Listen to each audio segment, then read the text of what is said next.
We've been dreaming about life on Mars for a long time. Not only about growing potatoes there in the future, but also about all the potatoes that could have been there in the past. Has there ever been life on Mars? Recently, scientists have found something that could be evidence of that. Let's find out what happened. Mars is the fourth planet from the Sun. A human hasn't set foot on Mars yet, but robots have set their wheels.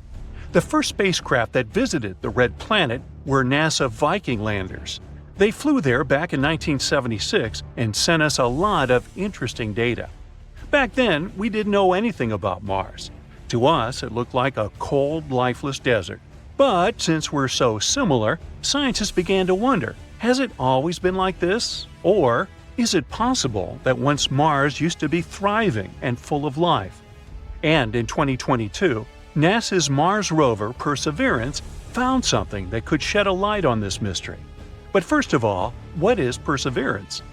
Scientists have suggested that if there was life on Mars once, it's unlikely that it could simply disappear without a trace. It must have left some traces, perhaps underground, where they would be protected from radioactive solar tantrums and other nastiness. So we need to check the rocks. It's important to note that we aren't looking for life on Mars right now. There most likely isn't any. Instead, we want to look into the distant past of our twin planet. We're talking billions of years ago, when Mars could have been warm, green, and far from lifeless. In other words, we have to find dead microbes and various chemical compounds similar to ones on the Earth. This is the mission of our main character, Perseverance. It arrived on Mars in February of 2021. The spacecraft landed on the bottom of the 30-mile-wide Jezero crater, and after landing, it scooted over to the west, to the place that prompted scientists to choose Jezero for research. This place is a dried-up river delta, and this former river is already more than 3.5 billion years old. The Jezero crater itself was once a large lake. Yup, apparently there was life on Mars. And scientists have suggested that these places would be perfect as bodyguards of microbes. That's exactly what bacteria do on Earth. They hide, being still in the depths of lakes and ponds. So we could probably find traces there. The researchers believe that this particular lake has the highest scientific value in the entire mission. The highest chance to find rocks on which such bacteria could survive is here in Jezero. So, Perseverance went to the delta. The row wasn't easy, though. The rover missed a little and landed further than planned. As one famous movie said, "This little maneuver's going to cost us 51 years." Fortunately, Perseverance took only 1 year, and on the way, it was able to explore Jezero a little. The rover uses a complex built-in tool to explore the world. The tool is called Scanning Habitable Environments with Raman and Luminescence for Organics and Chemicals, or just SHERLOC. Boy, NASA sure loves its acronyms. As the device approached the delta, the signal of organic molecules became stronger. Soon, these signals were everywhere, and besides, they were the brightest that the scientists have ever seen. What does it mean? Elementary, my dear Watson. You know, Sherlock. It's time to dig. Since July 2021, Perseverance has drilled and collected 4 thin cores of sedimentary rock. The total number of collected rocks at the moment is 12. This is the first time in history that we're collecting something like this on another planet. These 4 cores were found on 2 rocks called Skinner Ridge and Wildcat Ridge. The first pair of cores, the ones from the Skinner Ridge, don't seem very interesting at first glance. They're quite close to what we can find in many places on Earth. However, if we look at them closer, we'll see that they're dotted with round grains of some dark material. These dark grains could have once been deposited on them by an ancient river, the same one that flowed into Jezero. It's possible that the river brought them from places hundreds of miles away from Jezero. And that's pretty cool. If we study these cores, we'll be able to learn even more about the far corners of Mars. Well, there are no corners on it, but you get the idea. Then, in April 2022, Perseverance did arrive at the delta, and then scientists finally found what they were looking for. The discovery, to put it mildly, excited them. they found two more cores, which held organic substances. This pair was taken from the Wildcat Ridge. It's found very close to the Skinner Ridge, but the two rocks are quite different from each other. These samples are lighter in color and more uniform. Most likely, they're mudstone, an unusual rock similar to clay, but harder and unable to absorb water. They're also finer grained than the cores of the Skinner Ridge. Why does it matter? Because the finer the grains in the stone, the more likely it is that there may be some traces of a past life in it. On Earth, fine-grained stones most often lie on the bottoms of ponds and in similar places. There, they can preserve the remains of dead organisms and similar stuff for years. And this is exactly what we found on them. Additionally, according to scientists, there was more organic matter in these two cores than in any other place studied by Perseverance so far. It probably accumulated there while the lake was gradually evaporating billions of years ago. So, there really was life on Mars? Well, let's slow down a little. Organic substances are molecules holding carbon. And yes, on Earth, they're most often associated with life, but not always. Sometimes they can form as a result of other things.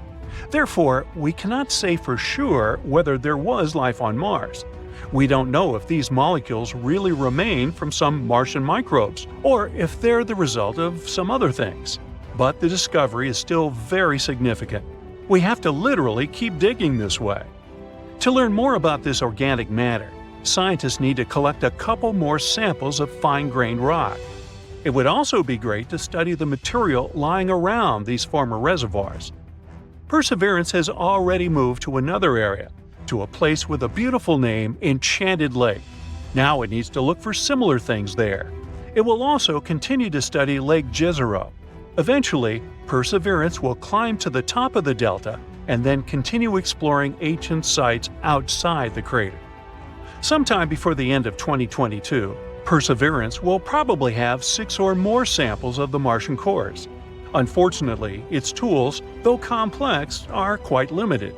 This data alone won't be enough for us to get a complete picture.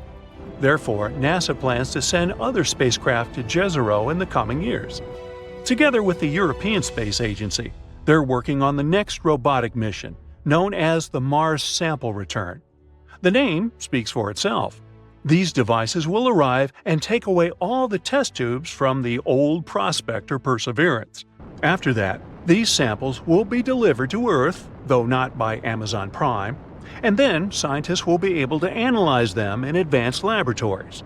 However, all this will take a really long time. The launch of this mission is scheduled for 2027-2028, and the spacecrafts won't be able to return until 2033. But if everything goes well, it will be the first samples in history delivered to Earth from Mars. In other words, there's still enough space for research, literally. And yes, we don't yet know the true meaning of these finds. But that's why the entire mission was created, right? And who knows?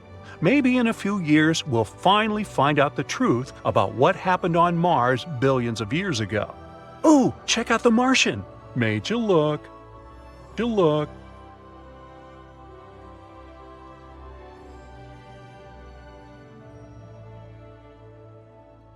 There are tons of weird things on Mars. Spoons, noodles, doors, even faces. Are they all really just rocks? Besides, it's not the only planet in our solar system full of mysterious things. Let's check them out. Recently, we found a strange thing on Mars that looks like a smooth, spoon-like object. It grabbed everyone's attention after NASA's Curiosity rover spotted it. The rock, with a handle and rounded tip, looks like it's floating in the rover's photo. People on the internet are puzzled about what it might be. Some are joking that it's a Martian's bowling pin, or even a shoehorn left by extraterrestrial creatures. But Andrew Good from NASA says it's not that exciting. Turns out it's just a rock shaped by the wind over a long time. These kinds of rocks with odd shapes are common on Mars. They're called ventifacts. Ventifact is a rock that can get scratched, dented, or smoothed out by tiny particles carried by the wind. You'll usually find these kinds of rocks in dry places where there's not much grass or trees to block the wind, and where there's a lot of sand blowing around. Sometimes, the wind can carve ventifacts into really cool shapes, like the mushroom rocks you can see in the White Desert National Park in Egypt. These rocks look like giant mushrooms because the wind wears away the bottom part faster than the top, making them stand tall and slim. Ventifacts aren't the only cool Martian rocks. Check out this series of surreal spikes protruding from the red surface. NASA's Curiosity rover stumbled upon them while exploring the Gale crater on Mars. They quickly caught everyone's attention. Twisting structures resembling spikes looked like some extraterrestrial doors. Even the SETI Institute, an organization focused on searching for extraterrestrial life, tweeted about the image, referring to it as a cool rock. But in reality, these are just hoodoos. These tall and thin spires occur when hard rock sits atop softer rock layers. Martian spikes are likely cemented fillings of ancient fractures in sedimentary rock, with softer material eroded away over time. Again, there are many hoodoos on Earth too. They're also called fairy chimneys or tent rocks. You can find them in places like Utah's Bryce Canyon and the Colorado Plateau. NASA is excited about these weird structures because they can help us learn more about the history of the Gale crater. There was also a rock that looked like a jelly donut. We called this rock Pinnacle Island. It was spotted by NASA's cameras. However, just 4 days earlier, it was nowhere to be seen. So how did it magically disappear? In a very anticlimactic way, it was kicked up by one of Opportunity's wheels as it traversed the Martian terrain. But there's still some mystery surrounding that jelly donut. Analysis revealed that Pinnacle Island contains unusually high levels of sulfur and manganese. Both of these things are water-soluble. In other words, there might have been some water action that created these elements in the rock. So this tiny thing suddenly caused a lot of drama, and an entire lawsuit against NASA. It claimed that the agency failed to investigate a possible fungus growing on Mars. Jelly donut fungus. But not all our findings are natural. Another puzzling discovery was this thing the Perseverance rover spotted.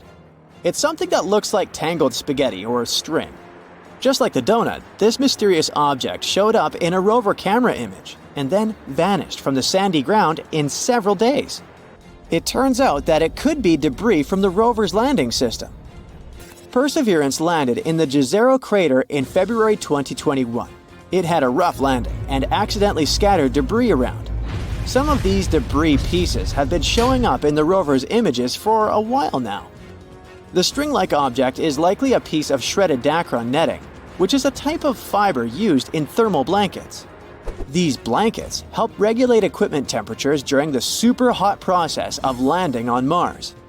It probably underwent significant unraveling and shredding due to strong forces during the landing. Thermal blankets lost a bunch of stuff back then. For example, this shiny foil piece spotted in June. The rover found it on a rock.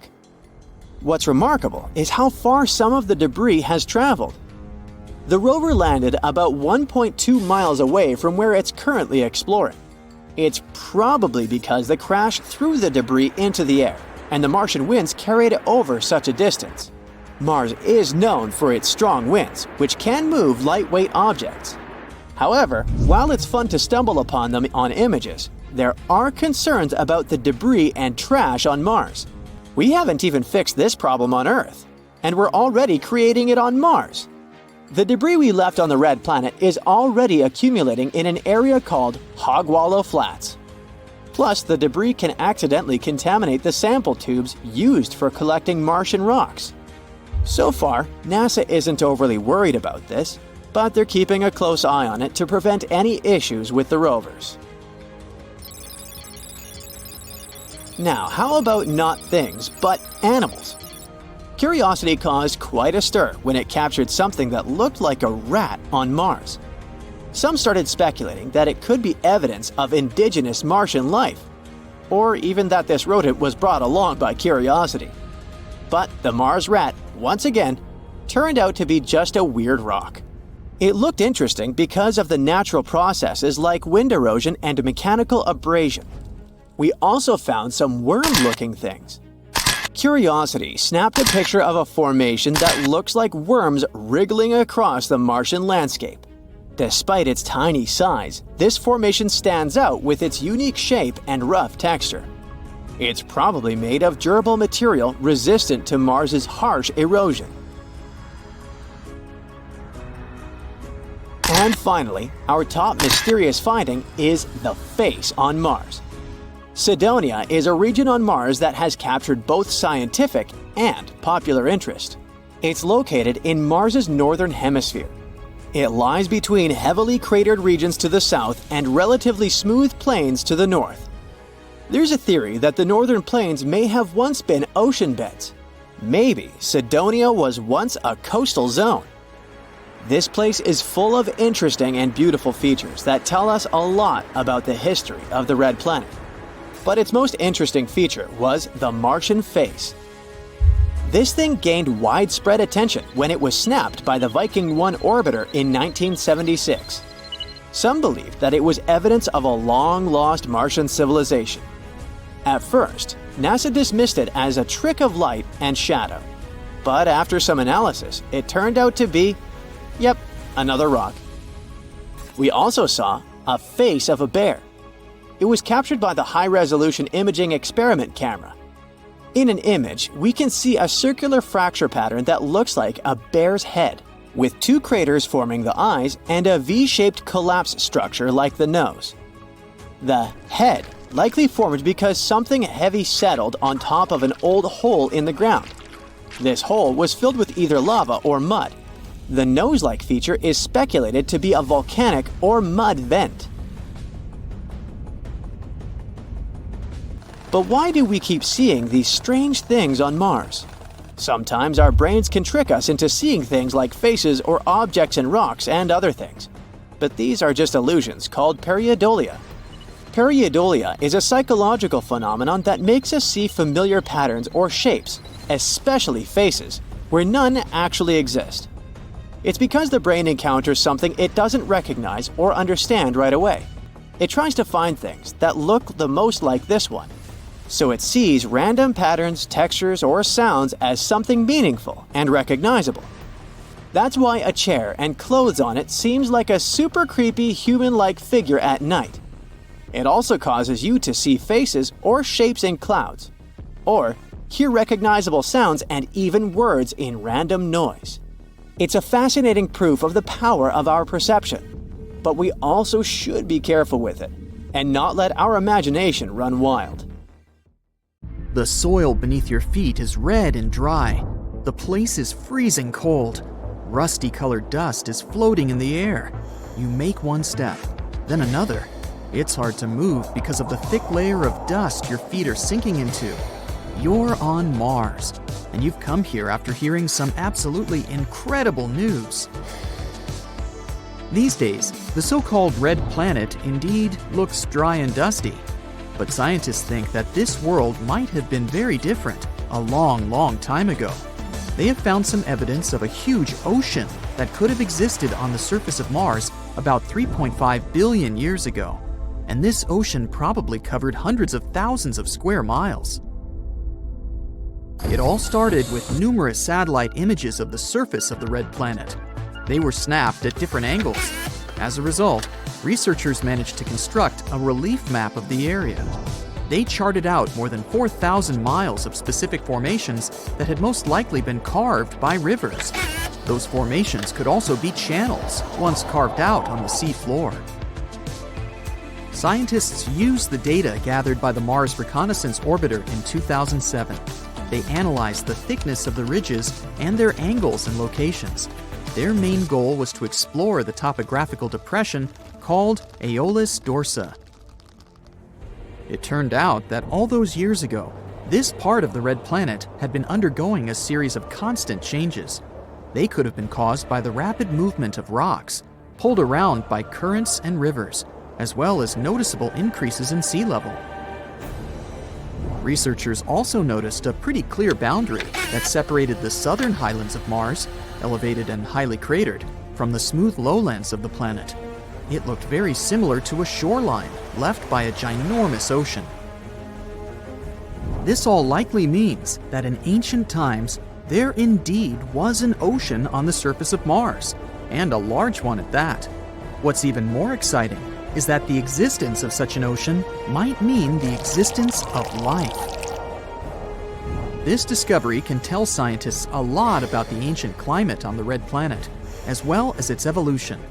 We now know there had to be a period on Mars when the planet was quite warm, and its atmosphere was thick enough to keep so much liquid water. What's even more incredible, the climate in the northern hemisphere of Mars 3 billion years ago could have resembled the one we have on Earth nowadays. But then, where is this ocean now? What happened to it? Perhaps the climate of the red planet was becoming cooler, and the surface of the ocean froze. There's a theory claiming that these days, the ocean remains in its frozen state, deep under a layer of rock, debris, and dust under a northern plain called Vasticus Borealis. Or the ocean's waters could have been lost to the atmosphere, and eventually space through the process of atmospheric sputtering. During this process, atoms get knocked away from the atmosphere after colliding with high-energy particles coming from the sun. Anyway, the theory of an ocean that once covered a substantial part of Mars's northern hemisphere hasn't been confirmed yet. Scientists are still arguing about its existence. As for now, Mars is a very cold world with an average temperature of -80 degrees Fahrenheit. The planet's surface is rocky. It's covered with dry lake beds, craters, volcanoes, and canyons. The ocean that might have existed on Mars isn't the only awesome thing about this planet. Let's speak about those sandstorms raging on the red planet. In movies, they're depicted as incredibly powerful forces of nature, destroying astronauts' camps and tearing their spaceships into pieces. But how much of it is true? Mars is indeed infamous for producing dust storms so massive they can be seen by telescopes on Earth. They sometimes cover continent-sized areas and can last for weeks at a time. But besides them, there are much rarer storms that occur once in 3 Mars years, which is about 5.5 Earth years. Such storms are larger and much more intense than regular ones. They encircle the entire planet.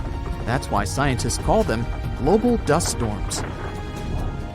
At the same time, it's unlikely that even a global dust storm could cause serious harm to astronauts or their equipment. Even though Martian storms are massive, the wind speed reaches 60 miles per hour tops. That's less than half the speed of most hurricane-force winds on Earth.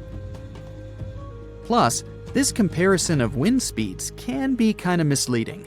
The atmosphere on Mars is just 1% or so as dense as the atmosphere on our planet. It means that the wind there needs to blow much faster to cause any damage, or even fly a kite. Now let's move to the next amazing phenomenon spotted on the red planet. When you look at it from a distance, it looks like an eye. There are even some winding channels that look like veins running through the eyeball. But the closer you get, the less the formation looks like an actual eye. It's actually a giant crater, almost 19 miles in diameter. Around the crater, which looks as if it has a pupil, there are other, even bigger craters. They likely formed billions of years ago. That's when Mars had to withstand multiple attacks of space rocks. But why is the eye crater darker than the surrounding landscape? Scientists think that once, water filled the ginormous pit. Remember those channels? They were likely carrying that water. And since the crater was filled with water, it stopped some substances and minerals from eroding away. Your next destination is Valles Marineris. That's an enormous canyon, or rather, a canyon system, that runs along Mars's equator. It stretches for more than 2,500 miles. It's also 4 times as deep as the famous Grand Canyon on Earth. The thing is so huge, it could span the entire continental United States, from the Pacific to the Atlantic Ocean. Most scientists think that Valles Marineris is a huge tectonic crack in the crust of the red planet. It could have formed when the planet was cooling down in the distant past. Another breathtaking sight on Mars is the largest shield volcano in the entire solar system, Olympus Mons. It's more than 370 miles in diameter, which means it's almost the same size as the state of Arizona. The mountain is also 16 miles high and rimmed by incredibly tall cliffs. To imagine the sheer size of the volcano, let's make some comparisons. The largest volcano on Earth is Mauna Loa, around 2.6 miles high and 75 miles across, which actually sounds pretty impressive. But the volume of Olympus Mons is around 100 times larger than that of Mauna Loa. The Martian giant could swallow the whole chain of Hawaiian Islands, from Kauai to Hawaii. Scientists have been wondering for quite some time why this volcano is so large. It might be the result of lower surface gravity and higher eruption rates. Or the reason may be the red planet's crust, which is very different from Earth's. On our planet, the crust is made up of 15 to 20 moving tectonic plates. As plates move over hotspots that produce lava, new volcanoes form, and the already existing ones become extinct. That's why lava can get to the surface through many vents. But on Mars, the crust isn't broken into the same tectonic plates as on Earth, and the lava has nothing to do but pile in one very, very large volcano. Now, if you visited Mars and decided to go on an evening stroll, you'd witness a strange phenomenon. It occurs on the red planet after sunset, when temperatures fall below -80 degrees Fahrenheit. A bizarre, mysterious glow spreads across the Martian sky. Unfortunately, without special equipment, you wouldn't be able to observe this soft glow. Visible only in ultraviolet light, this night glow is the result of chemical reactions that occur dozens of miles above the surface of the red planet. So imagine being one of the first people sent to explore Mars. As you're approaching the red planet, something strange and creepy draws your attention. There, yes, right there. Doesn't it look like a mammoth bear's head? What or who could possibly create a bear's snout in the middle of a crater? Unfortunately, or should I say luckily, there's nothing mysterious about the bear's head. It's just a facial pareidolia. That's a tendency to see facial features in everyday things. But speaking about the finding on Mars, should we rename the phenomenon into bearidolia? You could see that coming, couldn't you? Alright, check it out. You see a V-shaped hill that looks like a nose. Then there are two craters that look like eyes. And then there's a circular fracture pattern, the head, that surrounds the nose and the eyes. Experts think that the face could be created when a deposit was settling over a buried impact crater, and the nose might be a mud or volcanic vent with solidified lava or mud flows around it. Anyway, the crater does look like a bear's face, I'll give you that.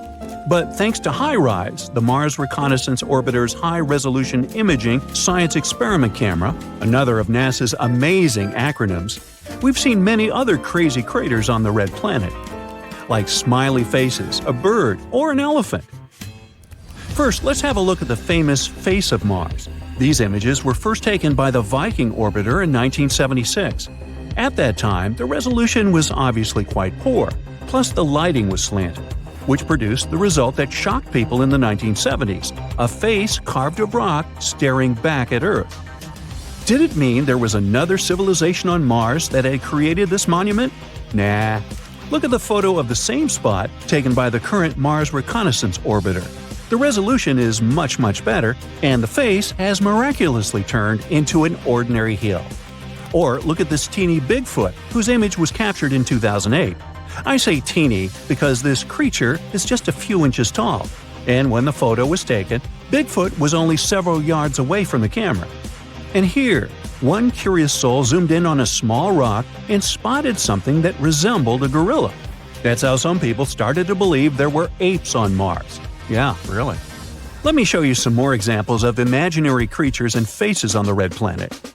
Most of them come from a series of images taken by the Themis camera. Currently, it's on board the Mars Odyssey spacecraft, which only needs 2 hours to orbit the red planet, carrying some important scientific instruments. Let me introduce my Happy Martian to you. This 2-mile-wide crater was photographed in 2008. The next crater chain looks like a wasp with its wispy wings of impact debris. The whole feature was probably created by a meteorite that fell at a very low angle and broke into pieces right before the impact. Now, do you see a woolly mammoth or an elephant here? Lava flows in one region on Mars left this image on its reddish soil. The region itself, called Elysium Planitia, is famous for the planet's youngest lava flows. For example, the one that looks like a mammoth most likely formed in the past 100 million years. Just yesterday. Now let's talk about love, or rather its symbol, the heart. Do you like these two hearts on the surface of the red planet? This one is actually a mesa top outlined by frost. And this heart shape is an impact crater. The hit tore away dark surface material and exposed lighter soil underneath. Then some of the material probably flew downslope, creating the heart. And this dust-covered hummingbird, can you see its long beak and head? Scientists aren't sure how this shape was formed, but they think erosion and wind played a part in its creation. These dark sand dune deposits look like a howling wolf. And here, can you see a series of interlocking gears? This image looks like the letter T, right? The right angle fracture was created by the tectonic stretching of the Martian crust. Do you think we might find other letters of the alphabet on Mars too? Why not? And now, how about another bizarre thing astronomers noticed on the surface of Mars? Is that a door to someone's house? It was NASA's Curiosity rover that sent this image to Earth. It became viral because this formation over here, see, looks like a door. Unfortunately, scientists, due to their rational minds, were quick to disappoint us. They claimed that it was just a natural part of the Martian landscape. There were several clues that made them think it wasn't a real door. For example, the opening is tiny, a mere 3 feet high. They're sure that what looks like a door is actually an opening in a rock created by natural forces, like winds and erosion. If you look at the rock closely, you may notice strata. Those are layers of silt that stand out because they're harder than the surrounding material. These strata dip here on the left and a bit higher on the right. They likely appeared around 4 billion years ago in a river or a wind-blown dune. Since the strata became visible, powerful Martian winds have eroded them even more. And look at this. See those cracks? That's how rocks weather on the red planet. This small cave probably formed when several fractures crossed the strata. A pretty large boulder might have fallen out under its own weight, and this created the door-shaped opening. This theory is quite plausible, because even though the gravity on Mars isn't as strong as on Earth, it's still strong enough to do it. Besides, see that rock to the right of the opening? It has a suspiciously smooth vertical edge. It must be the culprit. It probably fell out not so long ago. But it's not only the red planet that can boast of having unusual formations. Let's take this comet, for example. This image was taken by the European spacecraft Rosetta in 2014. Can you see a face on its right-hand side? Or the moon. Here's its famous rabbit. It sits upside down with its ears pointing downward. Some people see a man on the moon. It can either be his face or the entire body. If someone sees the whole human figure, it usually looks like it's carrying sticks. Sometimes it's a toad. To spot it, look at the top left-hand side of our moon. The toad is facing upward, see? Now look at this spinning neutron star. Such a star is a collapsed core of a supergiant star with a total mass of 10 to 25 solar masses. Except for black holes and some hypothetical objects, like quark stars or white holes, neutron stars are the densest and smallest known stellar objects. Anyway, back to this particular star. As you can see, this space object, located 17,000 light-years away from Earth, is surrounded by a cloud of energetic particles. And this image, taken by NASA's Chandra X-ray Observatory, appeared in 2009 and became viral in no time. All because many people spotted a hand-like structure among all that space stuff. NASA explained that the star was spinning incredibly fast, spewing energy into the space surrounding it. This created intriguing and complex structures, like the large cosmic hand so many people see. Now look at the Horsehead Nebula in the constellation Orion. This is a freezing cold and dark cloud of dust and gas that was first noted in 1888. This dark shadowing is created by dust, and at the base of the nebula, there are many bright spots. Those are young stars at the stage of formation. Pay attention to this extremely bright star in the top left side of the Horsehead. Its radiation is so powerful that the star is starting to erode the cloud around itself. It means that in millions of years, the nebula might not resemble the head of a horse anymore. Well, I won't be around then. The European Southern Observatory Very Large Telescope has captured an image in which we can see the collision of 3 different galaxies. We can even observe the effect they have on each other. But the coolest thing is that while colliding, they created a recognizable shape. Because doesn't it look like a giant space hummingbird? Of all the creatures on our home planet, this could be the only animal that could survive harsh conditions on Mars. The tardigrade. These fellas have another name because of their unusual looks: water bears or moss piglets. They live literally everywhere across the globe, from coastal dunes to mountains, from the lush Amazon rainforests to the barren landscapes of Antarctica. Some live on land, but tardigrades are creatures that need water around their bodies to enable gas exchange and generally stay hydrated. That's why they prefer soil, moss, or leaves covered with a layer of water. And since they're aquatic creatures, they usually choose freshwater bodies like lakes, rivers, and ponds. You haven't come across these cool animals before because they're only 0.02 inches long. You can barely perceive them with the unaided eye. But since they're virtually immortal, we can assume they've developed some amazing survival tactics. If we loaded them in a tiny spaceship and sent them to Mars, they'd be a little shocked at first, especially because of the temperature.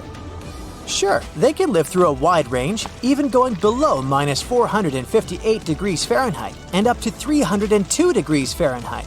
And Mars might seem like a very hot planet when you see it in pictures, but the temperatures there are actually low, way lower than on Earth. I mean, it's farther from the sun and has a thin atmosphere, so temperatures there can drop to minus 200 degrees Fahrenheit or go up to 70 degrees Fahrenheit. On Earth, the lowest temperature was recorded in Antarctica. It was minus 128.6 degrees Fahrenheit, while the highest occurred in California, 134 degrees Fahrenheit. Tardigrades are also pretty resilient when it comes to strong pressure. They can take one that's 6 times bigger than the pressure at the bottom of the ocean. Now, for every 33 feet you go down below the surface, the pressure doubles. So, at a depth of 2.4 miles, the pressure is 380 times greater than at the surface. And in the very deepest parts of the ocean, it can be 1,100 times greater. The pressure on the red planet is about 6 times stronger than in the ocean depths. So I guess it's a little bit too much. It would be hard for these little creatures to adjust to such conditions. They would have to evolve through the next few generations to become even more resilient so that they could enjoy their time on Mars more. The food could be one of their main problems though. Some tardigrades mostly eat plants like moss, algae, or some flowering ones, and they like them served with a portion of bacteria. Others are carnivores that eat smaller tardigrades or other microscopic organisms. Well, they'd find nothing like this on Mars. So I guess we'd have to fill their tiny spaceships with lots of stashes of food they would be able to pull inside their tubular mouths. Now we're getting to the really tricky part: water. The red planet is a dry and dusty desert today. But come on, look at all those riverbanks and dried up deltas. Water must have flowed on its surface a long time ago. It's hard to understand where it all went, but it's highly possible most of the ancient water ended up trapped within minerals on the planet's crust. Some older research suggested that most of this water had escaped into space when the sun's radiation had ruined the atmosphere of Mars. But a new study has shown that only a little bit of water escaped, while most of it is still there, hidden and waiting for us to discover it. Also, a few years ago, researchers found signs of hydrated minerals on the slopes of the red planet, where they saw mysterious darkish streaks that seemed to flow. It mostly happens during warm seasons, since they fade when it gets cooler. These downhill flows could be evidence of real liquid water on Mars. Scientists have discovered some minerals that confirm this idea too. These minerals can lower the freezing point of water like salt does on icy roads. That's why scientists think there might be a shallow underground flow of briny water that causes these streaks. Tardigrades probably have excellent instincts, considering they can survive even in the toughest conditions. So they'd probably find water on Mars way before us. But even if they didn't do it right away, they would still have their tactics to stay alive for a while. If this creature loses 99% of its water content, it can survive by pausing most of its vital functions. It can remain in such a state for a couple of years. Tardigrades can absorb extremely strong impacts that would easily crush other animals, including us. They can withstand radiation levels so high that they could destroy a human. And even if we do send tardigrades to Mars one day, that won't be their first trip to space. In 2019, a spacecraft went to the moon, carrying thousands of tardigrades, the first lunar library, human DNA samples, and a DVD-sized archive that contained 30 million pages of information. The idea was to create archives of all the knowledge the human race had collected. But seconds before the spacecraft had to land, the mission control lost contact with it, and it crashed into the surface of the moon. The team was wondering what was going to happen with the spacecraft's cargo. After lots of discussion and analysis, they assumed that the library had survived, and even crazier, perhaps tardigrades had too. They were in this dehydrated kind of dormant state, so they shriveled up into tiny balls. They lowered their metabolism and expelled most of the water from their bodies, waiting for a better environment where they could be their best selves once again. These creatures can stay like this for decades and survive extremely harsh conditions. And this wasn't the first organized tour to space for tardigrades. In 2007, a team of scientists sent a group of these tiny water bears to orbit our home planet on the outside of a rocket for 10 days. They did pretty well, considering that when the rocket got back to Earth, 68% of these creatures were alive. Scientists don't put all their hopes only on these water bears. They keep testing if there are some other life forms that could survive on the red planet. They did an experiment called Biomex on the International Space Station. They took tiny organisms such as algae, bacteria, and other similar creatures and kept exposing them to really tough conditions in space for 18 months. This means things like huge changes in temperature, extreme radiation, and vacuum. The amazing part is that many of these tiny life forms survived these harsh conditions and came back to Earth as true space heroes. So they could probably deal with the hardships of living on Mars. Scientists studied archaea as well. Those are tiny, ancient microorganisms that have existed in salty seawater on our planet for more than 3.5 billion years. Some of their relatives from the Arctic also survived in space-like conditions. But life on Mars doesn't have to be a whole new thing. Billions of years ago, the red planet might have been a bit like Earth. It most likely had water, and that's one of the key ingredients for life. Scientists believe tiny organisms called methanogens might have thrived there. They were hiding beneath the surface to stay safe from harsh radiation. These organisms could have breathed in hydrogen and carbon dioxide, exhaling methane gas. But as they gobbled up hydrogen, which was a powerful greenhouse gas back then, they might have cooled the planet too much. So it's possible these ancient microbes are still somewhere there, trapped in ice deep below the surface. They could be in a sort of deep sleep, waiting for better conditions to wake up, or some new cool friends from Earth.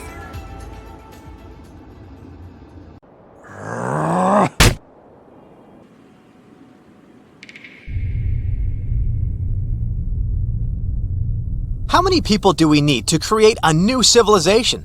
And not on Earth, but on Mars, and in limited conditions. And if we create this colony and send them off, what problems will they face? How can they survive that far away from home without any support? A recent scientific study sheds light on these questions, so let's take a look at it. Alright, so you want to colonize Mars, right? Well, it's not an easy task. Mars is the 4th most distant planet from the Sun and the 7th largest in the solar system. This lonely red guy is very similar to our Earth. Moreover, before it became a boundless desert, it could well have even looked like Earth now. Millions of years ago, there was water, oceans, plants, and who knows, maybe even life. It would be nice to put all these cool things back there. No wonder we've been talking about colonization of this planet for a very long time.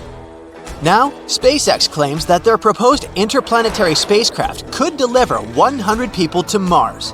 The owner of the company, billionaire Elon Musk, talked about creating a fleet that could provide a constant flow of resources to Mars.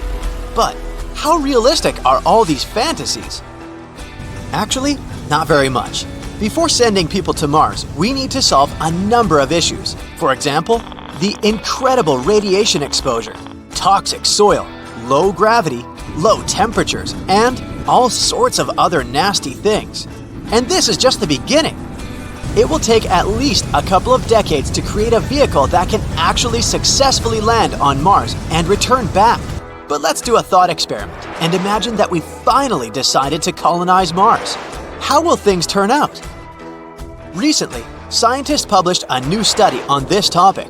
This study is called Minimum Number of Settlers for Survival on Another Planet. The author is Jean-Marc Salotti, professor at the National Polytechnic Institute of Bordeaux in France. His article was published in the Scientific Reports journal. As you might have guessed, the study was trying to find out how we could colonize another planet. How many resources do we need? How should this colony live? What kind of work should they do? And how long will it take? And, of course, exactly how many people do we need for all of this? Let's try to answer that. Now, imagine that we've moved into a wonderful future. Well, not really. A terrible future, actually. In his study, Salotti suggested that life on Earth was threatened by some catastrophic event, so the only way for humanity to survive is to go to Mars or some other planet. In this imaginary scenario, unfortunately, the supply delivery from Earth was interrupted, or even gone. Now, the colony has to support itself somehow. Well, here's where we already stumble upon a bunch of problems. For example, we're not sure how well the people in the colony will work together.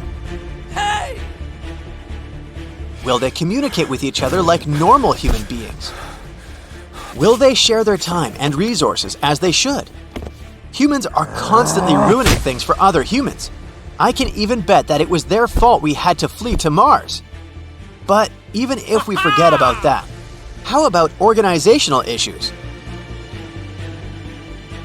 What equipment do we have? What will we use to extract resources? What skills would we need? You know what? Who cares? In our case, these things don't matter.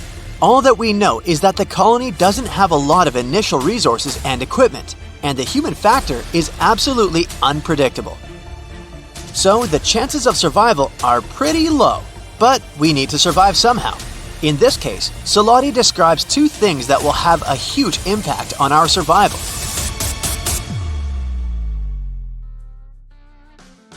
These things are essentially variables in a mathematical equation. The first one is the availability of local resources. Basically, it means water, oxygen, and all sorts of useful chemical elements. These resources should be somehow mined and easy to use. Fortunately, we're not starting from scratch. We already know a lot about Mars. What resources are there? How can they be used for life support, agriculture, and industrial production? The colony is lucky because all this has been studied at various seminars and published in reports and books over the past years. Thanks to this, we know what will be available to our colony. For example, we know that gases could be extracted from the atmosphere and minerals from the soil. On Mars, we could provide such things as iron, glass, and even organic compounds. The most important problem here is the service life of the equipment that our new Martians start with. They'll have to get as many materials as possible before the tools break. Keeping them in good condition will be almost the most important task. The second thing is the production capacity, or the speed of work. We have a specific list of things we need to do, make some tools for example, and all this must be produced in sufficient quantities before the literal deadlines. Salotti says that the most important thing here will be the so-called sharing factor. Imagine one person trying to survive on Mars. They would have to do all the tasks on their own. They would need to find or build their own system for supplying drinking water, oxygen, and electricity generation. We've already seen how this played out in the movie The Martian. This task wasn't easy at all. There's always not enough time, and all of this is just too much for one person to handle. Unless you're Matt Damon, of course. So, surprisingly, we need a fairly large colony. This significantly distributes the burden. Each person spends less effort, gets tired less, and as a result, the efficiency and speed of work grow. This is where the sharing factor comes into play. Now we need to calculate this number. If we want, for example, to build something, how many people do we need to do this quickly and efficiently? How can we optimize the work as much as possible? Well, it depends on the needs of these people, on available resources, random things like weather, and so on. But in general, this number can be estimated and calculated using some mathematical functions. Salati tells in more detail about these functions in his article. You can read it yourself if you're interested, but in general, he describes 5 areas that need to be taken into account when calculating this number. These areas are ecosystem management, energy production, industry, buildings, and the human factor. The human factor includes such things as the upbringing and education of children, sports, games, music, and so on. In the end, it all comes down to 2 things: how much time we have and how well the people in the colony will work with each other. So, what was the result of all these calculations? In the end, Salati found out that we would need at least 110 people to successfully survive on Mars. This is the minimal number needed to create a self-sufficient civilization. And it will be better if we don't take too many people with us. The more people we take on the spacecraft, the more difficult it will be to predict the results. After all, as we've already said, humans are always ruining things for other humans. So it's better to stick with about 110 people.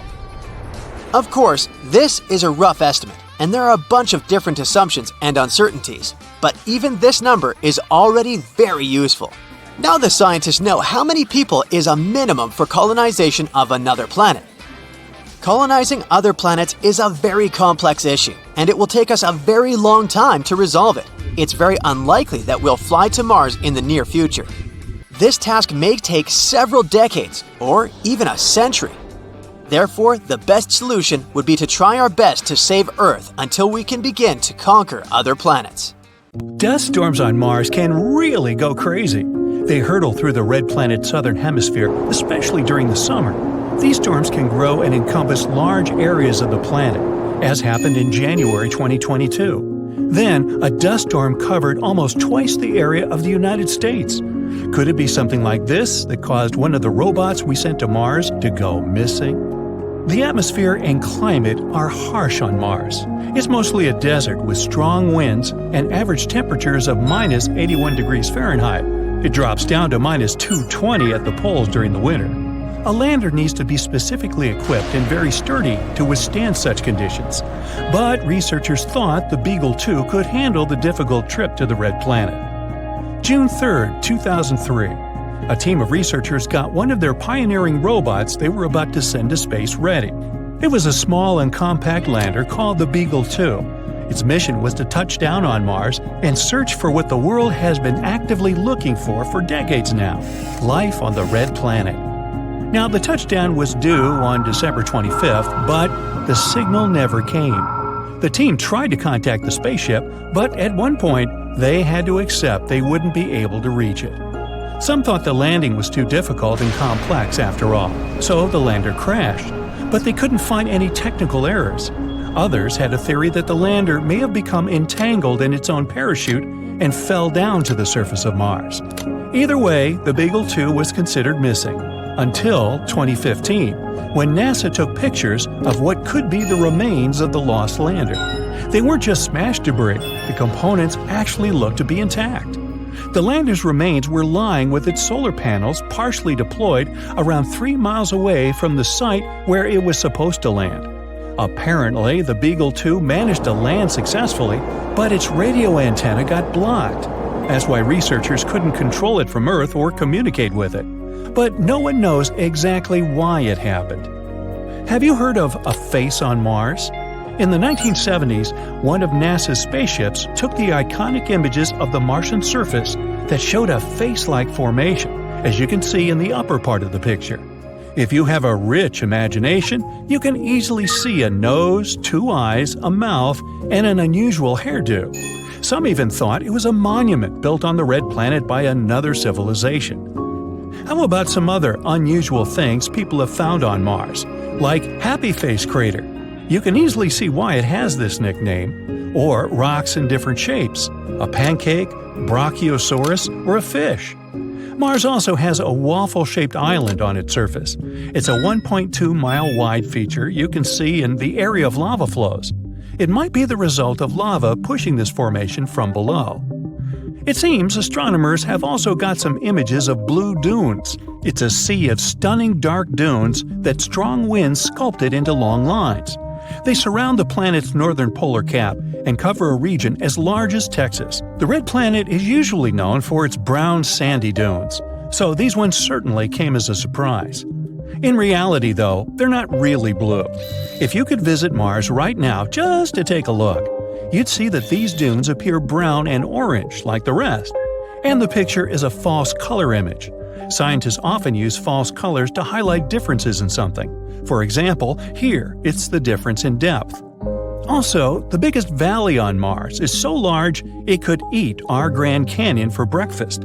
It's a fascinating system of canyons 2,500 miles long called Valles Marineris, and it's over 10 times as long as the Grand Canyon.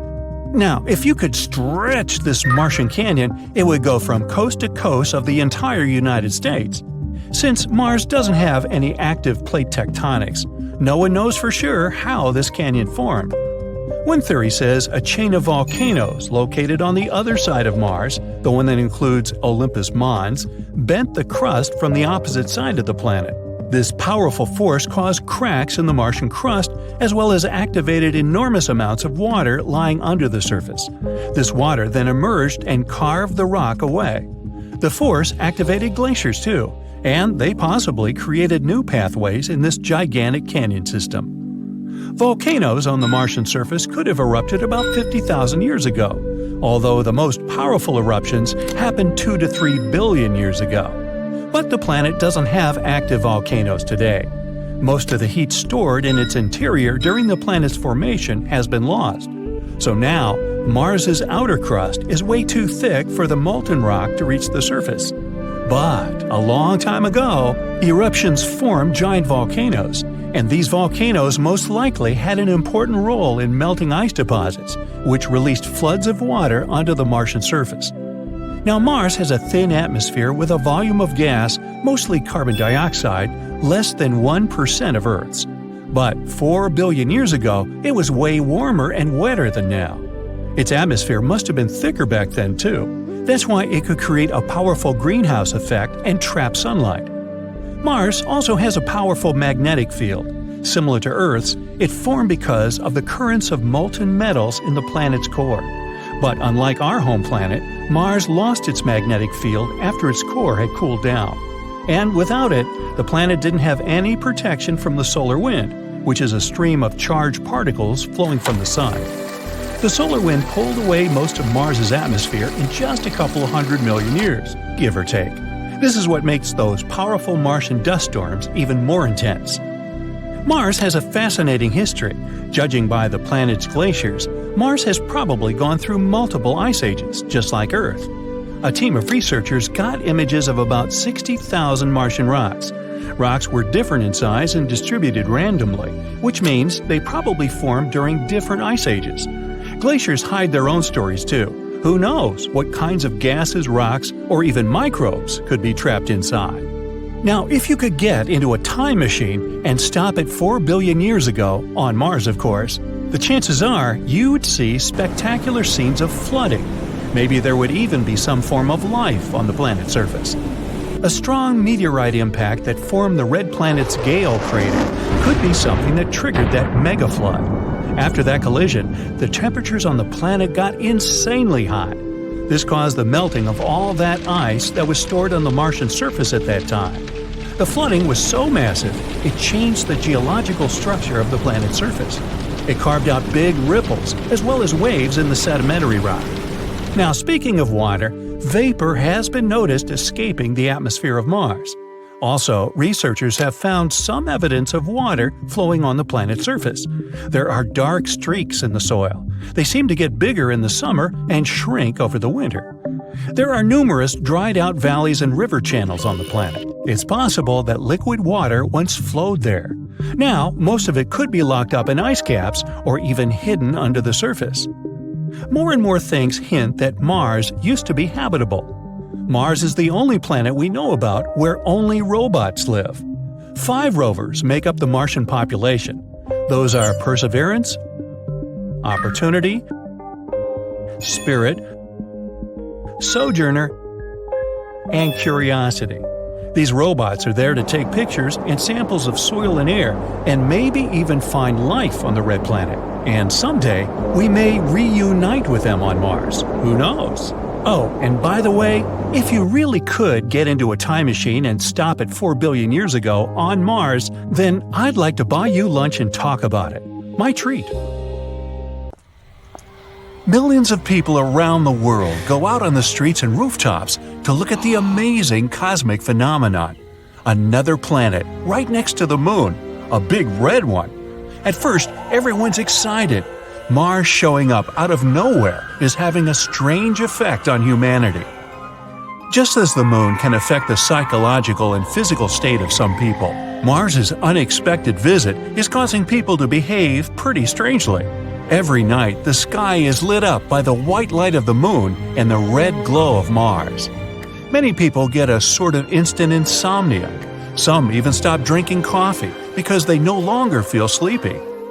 Mars brings out energy and a little wildness in people, making them laugh more, and even drives a few poor people crazy. They begin to go out of their houses more often and enjoy the unusual night sky. A few days later, everybody can see what's happening. Mars is getting bigger. Scientists announced that the red planet is slowly moving towards Earth. A collision is inevitable. Earthlings only have a few years left.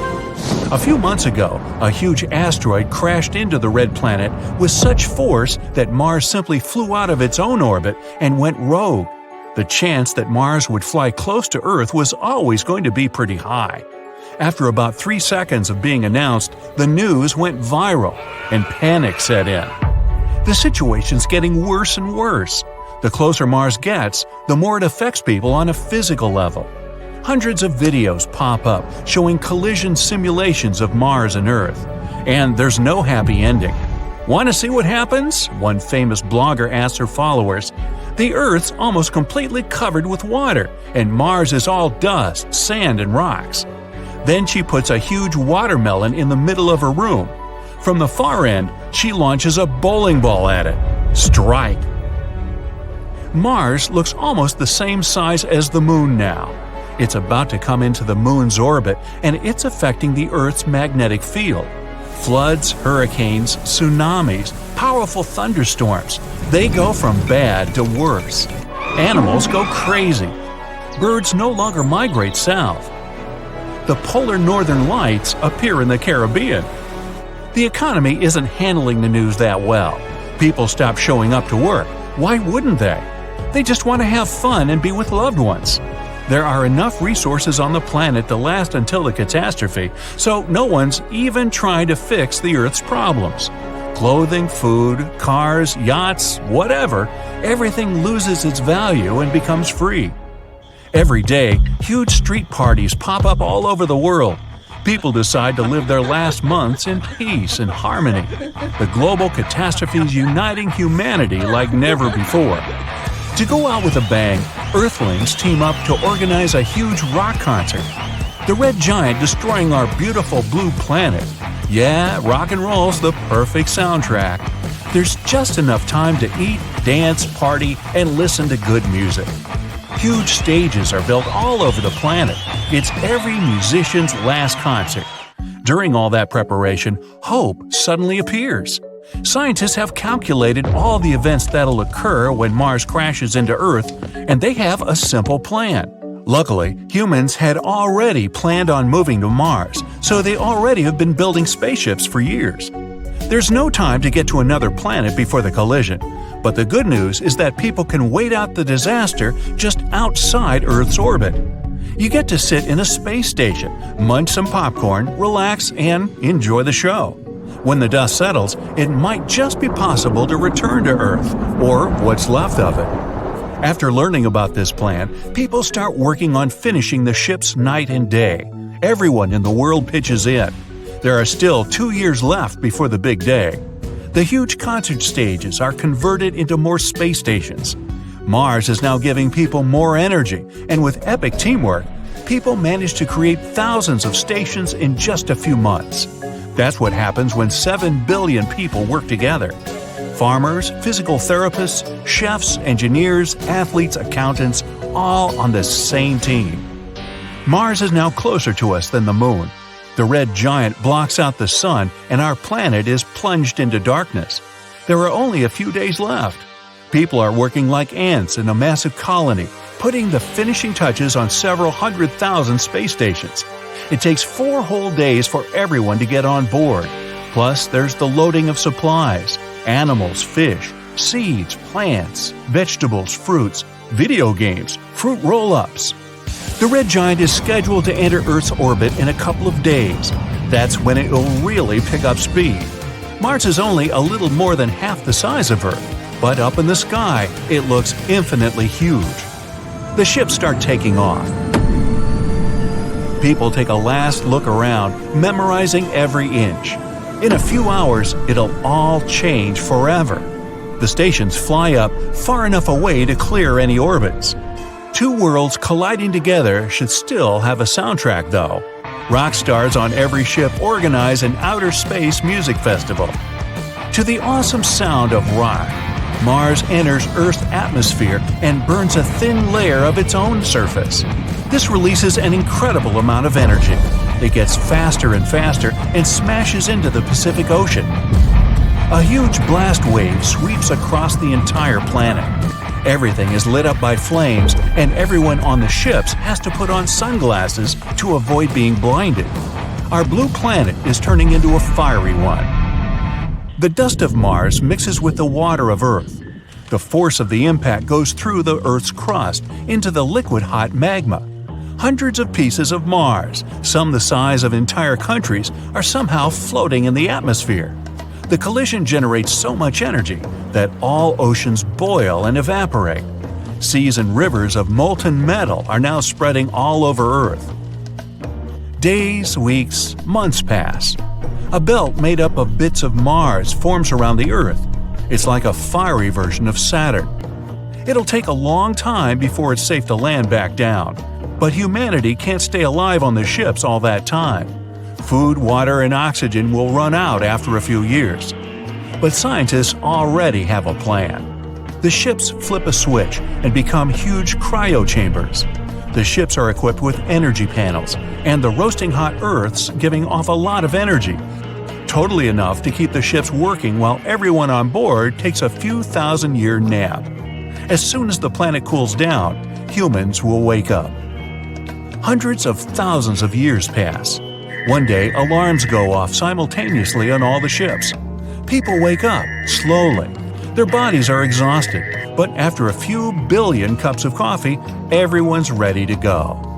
Down on Earth, new continents should have formed, and the atmosphere is most likely way different. The planet might have lost its original orbit, so it might be spinning at a different angle. The seasons as we know them, gone. All the water on Earth evaporated in the first few hours. But there were huge glaciers on Mars, which might have melted on impact. Mars may have shared its water with our planet. The clouds of dust and dirt should have settled by now, and the ground should be pretty good for growing stuff on. All that magma probably spewed up a bunch of useful minerals and chemicals. It's going to be difficult, but humanity somehow must adapt to the new Earth. People are ready for anything. All the Earthlings run to the nearest windows to see what their beloved planet looks like after all these centuries. Where is it? People are craning their necks, looking out at the empty spot where the Earth used to be. The impact of Mars was so strong that it pushed the Earth out of its orbit around the Sun. It's gone. Great. What are we gonna do now?" Some bearded guy grabs a guitar and says, "Let's play!"